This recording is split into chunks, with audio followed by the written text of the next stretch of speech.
Welcome to our first ever I Can podcast. I cannot tell you how excited I am to be here with you to talk about all things growth mindset.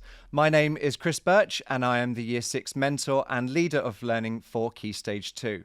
Later on today, I'll be joined by Mr. Adel, who is the leader of music and performing arts here at Citizen School, and he'll be talking on the theme of bravery. So why am I here and what's this all about? We're going to be looking at one of the 6 strands of the Citizens Future Framework, which is growth mindset. As part of this, we will be building a curriculum entitled the I Can Initiative. As part of this initiative, we'll be helping children to become more self-aware and have a better understanding of their learning at school. It's more than just a fortnightly podcast. So let's start with what is growth mindset? Well, it's the opposite of a fixed mindset. People will often say, I can't do this, I'm better off not bothering or just walking away. But a growth mindset is all about overcoming obstacles. It's taking and embracing challenges, persevering until tasks are completed, being open to critical feedback. It has a huge impact on success of academic studies if you can have a growth mindset. We will be encouraging our children to look at challenges and obstacles as an opportunity rather than something to walk away from. We want the children to be using language that supports a growth mindset, such as I can, or could you show me how, or even just asking for help. One quote that I came by whilst looking at the growth mindset was this from a gentleman called Mark Twain. He says, 20 years from now, you'll be more disappointed by the things that you didn't do than by the ones that you did do. So throw off the bowlines, sail away from the safe harbour, catch the trade winds in your sails, explore, dream, discover. It's all about embracing sometimes failure and that it's better to try than to not try at all. And remember, asking for help is better than struggling alone. So what is the I Can Initiative? The I Can Initiative consists of different elements. It consists of our weekly mindset sessions for the children, which are currently taking place on Fridays. They are our weekly topical newsletters. We have got elected or nominated I Can captains, and I was very excited to be able to deliver these badges to our I Can captains this week, who will proudly be around our school showing off a growth mindset, as well as supporting others that maybe are having a slightly harder time at school and would like some encouragement to help them overcome any barriers or obstacles in their learning. We're also delivering weekly I Can certificates, which are nominated by the class mentors. There are also going to be regular opportunities for children to use the language of growth mindset in their classes with their mentors and around the school. And also, something I'm very much looking forward to is our monthly I Can Collaborate sessions, which will happen across the school. The aim is that children from years 1 to 6 will come together as part of these I Can Collaborate sessions to undertake activities that will require resilience and strength of mindset.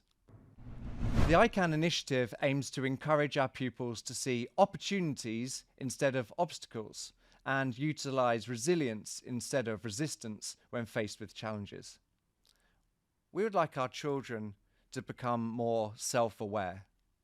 This means understanding where they have strengths and weaknesses. It's great for us to be able to share our strengths as part of the community and to help others where they maybe find that those strengths are actually their weaknesses. But more importantly, we want our children to be reflective.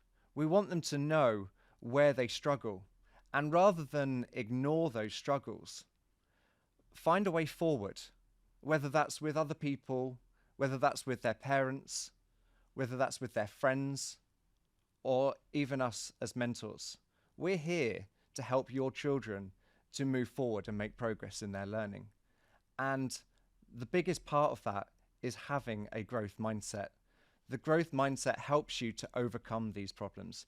Having a mindset that says I can and I will and I can if I try that little bit harder, practicing more, not just ignoring those problems and doing something about it. That's what the ICANN initiative is all about. We're also going to be reflecting on some of these things as mentors as well. We look at data, such as Cat4 data and past data. All of these things tell us about how the children are doing, as well as the conversations that we have on a daily basis. We'll also have community surveys, which will be held with the children, with mentors, and with parents as well, about how you feel your children learn best and how we can support that. We also want to be listening out for the language of the school. How many times do we hear children use the words, I can't? Let's turn that. Let's flip it on its head. Let's start talking about, I can. This week's theme is bravery as part of our courage unit. It's about tackling obstacles head on and standing up for what you believe in. One of the examples I gave in our last mindset session last Friday was Malala. Many of you may have heard of Malala's story. She was raised in Pakistan and she desperately wanted to go to school. And until the age of 11, she did, before people moved into her village and told them that girls were no longer able to go to school. For Malala, that was so disheartening. She desperately wanted to stay at school. And until the age of 14, she spent many years campaigning against this change in the rules. And unfortunately, after a time, people came into her village and attacked Malala for her beliefs, for what she believed was right, for standing up and being brave. She ended up going to hospital. She was transported to the United Kingdom in the end, and since then has campaigned vociferously about what she believes is right. There are still millions, I believe it was 130 million girls around the world, who still don't have a place at school. Malala campaigns and talks up about this because it's important. Sometimes being brave is about standing up and saying what you believe in, even though you know it might get you into trouble. It's important that we as a community stand up for what we believe is important, and that we ask for help. We continue to ask for help. You are no less brave for asking others for help, and that we persevere no matter what.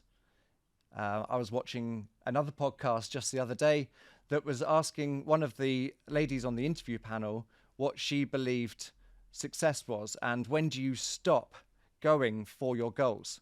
She said, you never stop. If you truly believe in something, you never ever stop. You might find different ways to overcome the problem. You might think of 100 ways to overcome the problem, but you never stop and you always persevere. This week, we are joined by our first ever special guest, Mr. Adel, who is the leader of music and performing arts here at Citizens. Good morning. Good morning, Chris, and thank you for having me today. It's an absolute honour to have you here on our first ever ICANN podcast. So I'm just going to get straight into it. And I wanted to ask you, first of all, what are your thoughts about growth mindset? What does growth mindset actually mean to you? I think the first thing that comes to mind is the flexibility of thinking. And with that, I think an environment of positivity to embrace a change before anything, and a challenge, but equally, I think not be scared of failure. And I think that would be one of the things that learners should see. As most of the time, I think we embrace a challenge, but for those who are not keen, I think that seems a little bit like raising your game and something a bit tricky there. But I think if you embrace failure without getting too attached, but then evaluate and see as that is like an area of extending your zone of comfort for growth, then I think it's brilliant. I think that's exactly it. I think having that confidence to try, but also to know that perhaps you might not get it the first time, and that mistakes are part of the learning journey. Absolutely, yeah. I mean, I couldn't agree more. So this week we've been looking at bravery as our key theme, and we were just wondering whether you have had either a personal or professional experience where you have had to be brave yourself. I believe I do have that on a regular basis, whether as a performer or as a teacher when I interact with my students. understanding classroom dynamics for me is paramount to build and understand the sort of repertoire that I need to select and the length of any activity. And within that, we introduce appropriate sort of material for the lessons. And sometimes we really have great interaction and it's very successful. Yet, the day after I go and I try something completely different. And I think it's quite brave because most of the time people, oh, this was fantastic, let's build on that. But I said, the element of surprise in the classroom is really, really important. I think the same thing, when you really perform and you really try finding shape and a line and how you want to phrase that, and you're very happy with it. And then sometimes you go and work or collaborate with different instruments. For example, you play the same piece for flute and piano, but then you go and play it with flute and harp. That's completely different sort of accompaniment. So you got to change and find new colors and timbre and how to do that. And I think as a musician or be linked to the performing art in general, you got to experience that on a regular basis. So sometimes just being brave is about evaluating your experiences and kind of knowing how you can move on and what next steps that you might take.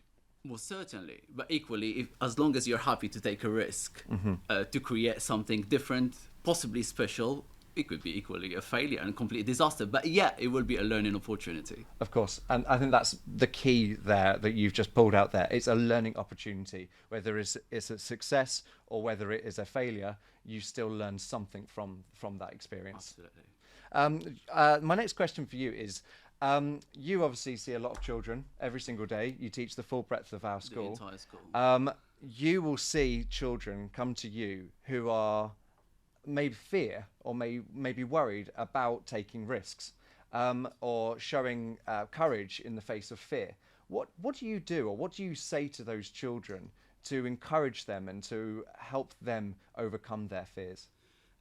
When I was in music college, I remember that was this lesson. It spoke about healthy ego for children, so to know how to survive. So not every time they're going to perform or say a line, then get criticized out of existence, they're just going to fall apart and start crying.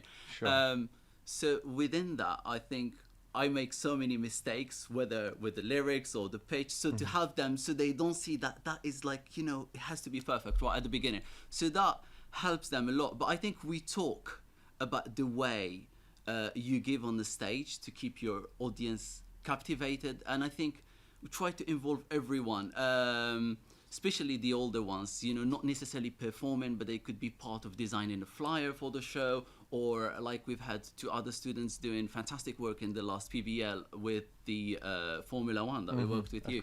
And they worked on creating a track for as a final outcome. So finding those things. But I think in my class, the first few months, I'm never interested on really refining any material, but instead I just want them to express themselves. Yes. And within that, I know how much I've got to work with and equally refine eventually. Of course. I really liked earlier on you mentioned about how that you kind of model mistake making in your class, and that your children can see on a daily basis that adults make mistakes. We all make mistakes, but that we don't get down. We don't get down on ourselves.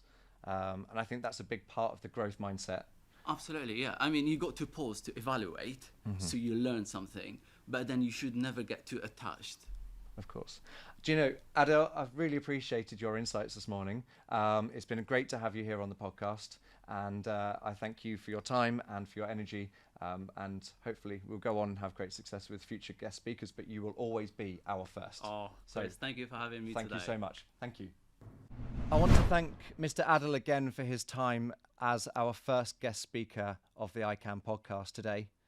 It was lovely to hear his viewpoints on bravery and courage and how you overcome obstacles in life, and in particular in his own career as a music and performing arts teacher. It's important that we continually remind ourselves that mistakes and failure is not the end of the journey. In fact, it's just the beginning. It's at that point that we look at those mistakes, we look at those failures, and we try and find ways in which we can overcome them and we can move forward from them. It's been such a pleasure to be here for our first ever I Can podcast, and I cannot wait to be back with you again in just a couple of weeks' time. Thank you, take care, and remember, you can.